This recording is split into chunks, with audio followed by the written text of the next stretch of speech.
As a Scientologist? Yeah, well, that was a silly move on Ma'am, as a Scientologist, you're a freezoner, right? Yes. Are you allowed inside the building? I don't know. I saw some people coming out, but I haven't seen anybody actually going in. Ask the cop. Are you, as a freezoner, allowed to go inside the building? I don't know. And mingle? Oh, you're not? I suppose I could walk in there. Maybe I get thrown out. Well, I mean, would you usually be welcome? Would you usually be welcome into the building? I've never been into the Church of Scientology. Why on earth would I do You were introduced as a freezoner? Yes. Oh, okay. Do you know if in general freezoners are welcomed within the church facility? I would expect that I would have to say no to that. Why do you think that is? Because we're on the other side. We've seen the light, we've seen the truth, and we experienced the pain of others, and so we just backed away. Are you a Scientologist? No, I'm not.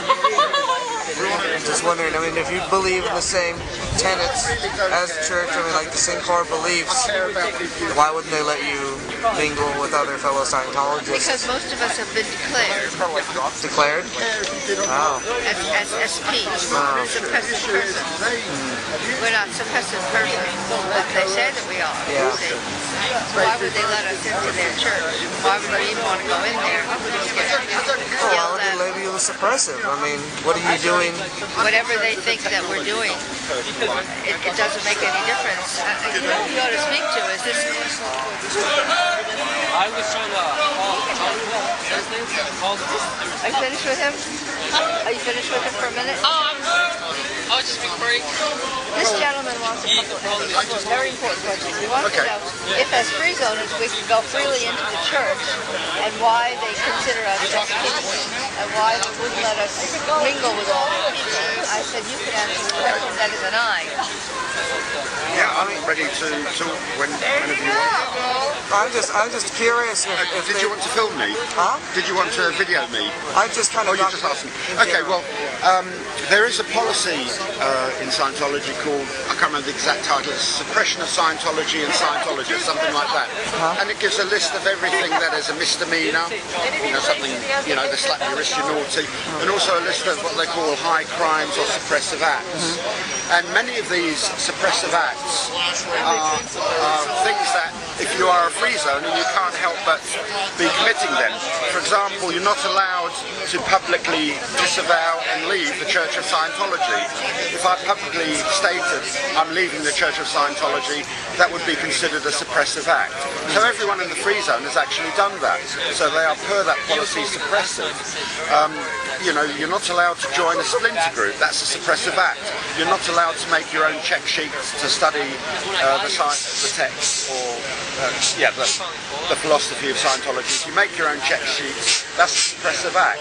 Yet they won't sell you check sheets to free zoners so that you can study courses. And there's many other things like that. So if you want to be a free zone Scientologist, you can't help but be considered suppressive on several accounts.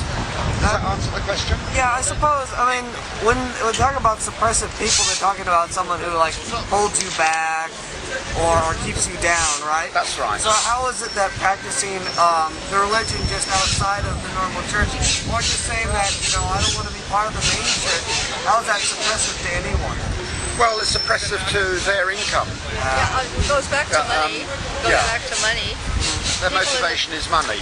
Yeah. That's the main motivation. People in the free zone don't go into the church and buy their expensive tech. How as a free zone do you get the materials if they, don't allow you access to them?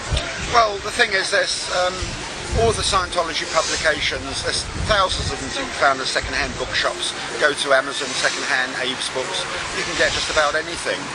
And if you know other Scientologists, loads of them have got loads of materials. I've got a massive amount of Scientology materials.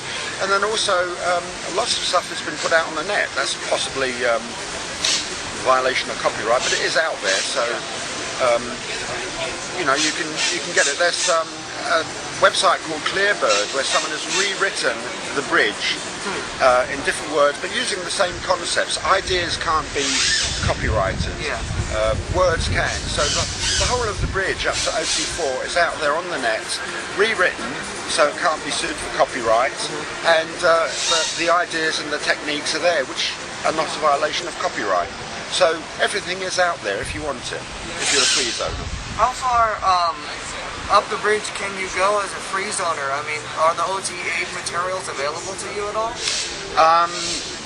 I think they are, but there is a question which is the correct OT8. The church has had 3 OT8s, I believe. Oh, really? The first one failed, and people were asked to come back and redo it. Same with OT7. The OT7 materials were incomplete when they were issued, and they told everyone who completed OT7, I'm sorry guys, we didn't give you all the materials, you've got to come back, and by the way you have to pay for it all over again. Yeah. So the OT8 materials in the church are very suspect. But there are people out in the free zone who are of the highest technical qualifications. The top flag auditor, Pierre Etier, is a class 12. He's out in the free zone, and he knows this stuff better than anyone in the church. So do many people out in the free zone. There's a lot of people, old-timers from the 50s and 60s, who really know the tech, studied under Hubbard, and they're out there. You can go to them for service. So if you want a really top-rate auditor, you can find someone who was trained by Hubbard personally. They're still out there. Okay. Now, recently in 2007, they came out that it was something called the Golden Age of Knowledge or something. Right. They took all the materials and basically said like, oh, there was an editor out there and he had his own agenda and he changed everything. So here's all the books and courses and you got to buy them over here. That's slightly incorrect. Oh. The golden age of tech got started by something before that. That was terrible. That was the redefinition of the floating needle. And what? the redefinition of the floating needle on the meter. Oh, yeah. Right. So instead of the definition that you find in the tech dictionary, they said it has to have an even movement, left, right, same speed, same distance, and so on. Most floating needles aren't like that. So you had people having their session, coming to the examiner, sitting there for 5 minutes, thinking, you know, what's happening? You know, why isn't he telling me my needle's floating or whatever? And they had all these interviews videotaped and critiqued, and a lot of people had a lot of problems with that. And so Miscavige decided the tech isn't working, we've got to improve it some way. So then he then came about the golden age of tech, with a lot of drills that were actually not allowed per Hubbard's technical statements earlier. And that was the golden age of tech.